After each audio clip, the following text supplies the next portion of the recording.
एक बार फिर सत्ता के गलियारों में मध्य प्रदेश के मुख्यमंत्री शिवराज सिंह चौहान को लेकर चर्चाएं गर्म हो गई हैं। चर्चा वहीं पुरानी, रहेंगे कि जाएंगे। मतलब क्या एमपी में मुख्यमंत्री का चेहरा बदल जाएगा? 2023 का विधानसभा चुनाव शिवराज सिंह चौहान के नेतृत्व में लड़ा जाएगा या फिर नए चेहरे को सामने लाकर बीजेपी चुनाव लड़ेगी? राजनीति के जानकार पिछले लंबे वक्त से आकलन लगा रहे हैं कि सीएम शिवराज की विदाई तो तय है, लेकिन समय अभी निर्धारित नहीं है। 2018 के विधानसभा चुनाव में शिवराज सिंह चौहान के चेहरे पर बीजेपी ने चुनाव लड़ा था, लेकिन बीजेपी को हार का मुंह देखना पड़ा था। तब से इस बात का अंदाजा सभी लोगों को लग गया था कि शिवराज सिंह चौहान का जनता के बीच वो जलवा नहीं रहा जिसकी दम पर वो एक के बाद एक चुनाव जीत जाते थे। फिर सत्ता से बाहर होने के बाद 1.5 साल में शिवराज भी वास्तु स्थिति से वाकिफ हो गए। इसके बाद ज्योतिरादित्य सिंधिया के दल बदल के दम पर दोबारा बीजेपी सत्ता में आई और हाईकमान ने प्रदेश की कमान दोबारा शिवराज सिंह चौहान के हाथों में ही दी। लेकिन ये सब संभव हो पाना उस दौरान भी शिवराज सिंह चौहान के लिए सरल नहीं था। जब से वो मुख्यमंत्री बने हैं तब से रह रहकर ऐसी बातें सामने आती रहती हैं कि बहुत जल्द प्रदेश में पार्टी किसी नए चेहरे को सीएम पद पर बैठाने का मन बना चुकी है और सीएम शिवराज जल्द हटाए जा सकते हैं। उधर एक बार फिर दिल्ली में बीजेपी राष्ट्रीय कार्यकारिणी की बैठक आयोजित की गई, जिसके बाद एक बार फिर ऐसी चर्चाएं होने लगी कि जल्द ही बीजेपी में केंद्रीय नेतृत्व एमपी को लेकर बड़ा फैसला ले सकता है। खैर जो भी हो, राजनीति में कब क्या हो जाए ये निश्चित नहीं है, लेकिन आज हम उन चेहरों पर नजर घुमाएंगे जो बीजेपी में सीएम शिवराज का विकल्प हो सकते हैं। इसमें जो खास बात निकलकर सामने आई है वो ये कि अगर मध्य प्रदेश में बीजेपी मुख्यमंत्री का चेहरा वाकई बदलती है तो अगला मुख्यमंत्री बुंदेलखंड से हो सकता है।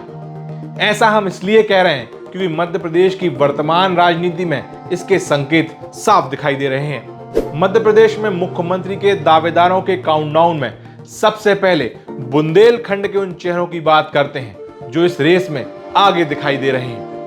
बीजेपी अगर गुजरात पैटर्न में मध्य प्रदेश में भी चुनाव लड़ती है तो वो वोट बैंक के आधार पर वोट बैंक को ध्यान में रखते हुए मुख्यमंत्री का नया चेहरा सामने रखेगी, जिसमें पिछली दफा हार के सबसे बड़े कारणों में से हमारे होते हुए दुनिया की कोई ताकत, कोई माई का लाल आरक्षण समाप्त नहीं कर सकता। गले की हड्डी बना शिवराज सिंह चौहान का माई के लाल वाले बयान से नाराज हुए श्रवणों को साध सकती है।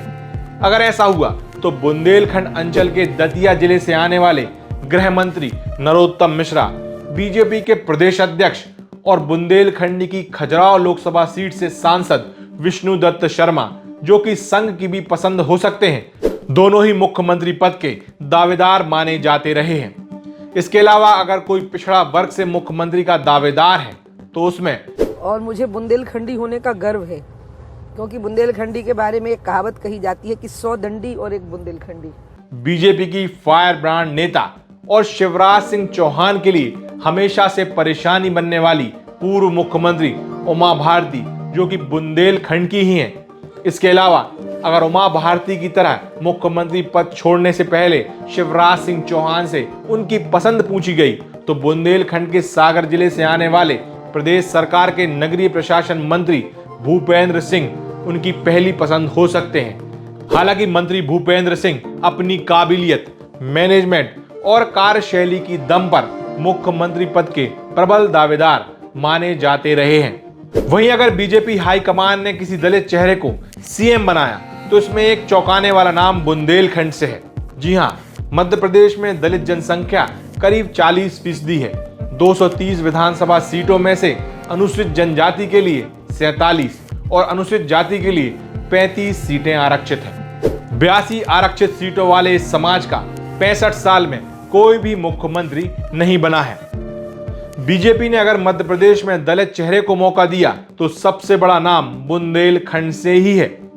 ये नाम है बुंदेलखंड के सागर से सांसद रहे, सागर जिले के रहने वाले और वर्तमान में बुंदेलखंड की टीकमगढ़ लोकसभा सीट से सांसद केंद्रीय मंत्री डॉक्टर वीरेंद्र कुमार खटीक का।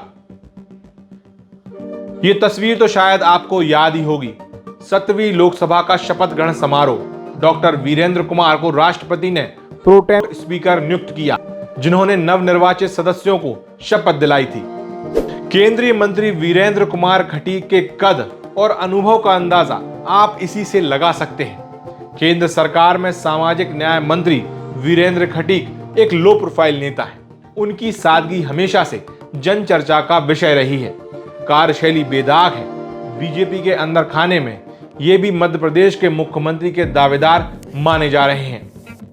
ये चेहरे तो हुए बुंदेलखंड से ताल्लुक रखने वाले बीजेपी के मुख्यमंत्री के दावेदारों के। इनके अलावा भारतीय जनता पार्टी में मुख्यमंत्री शिवराज सिंह चौहान के बाद यदि सीएम पद को लेकर बात की जाए तो सबसे बड़ा नाम केंद्रीय मंत्री ज्योतिरादित्य सिंधिया का है।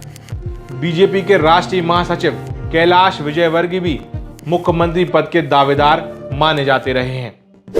देखा जाए तो भारतीय जनता पार्टी में विधायक दल के नेता के रूप में उसी को चुना जाएगा जिसे हाईकमान तय करेगी। हालांकि पर्दे के पीछे की पॉलिटिक्स से जनता भी वाकिफ है। वहीं देखना होगा क्या मुख्यमंत्री शिवराज सिंह चौहान अपनी इस पारी को पूरा करने में सफल होते हैं, और अगर वो हो जाते हैं तो अगला चुनाव अगर बीजेपी जीतती है तो क्या विधायक दल के कप्तान की भूमिका में एक बार फिर वो दिखाई देंगे।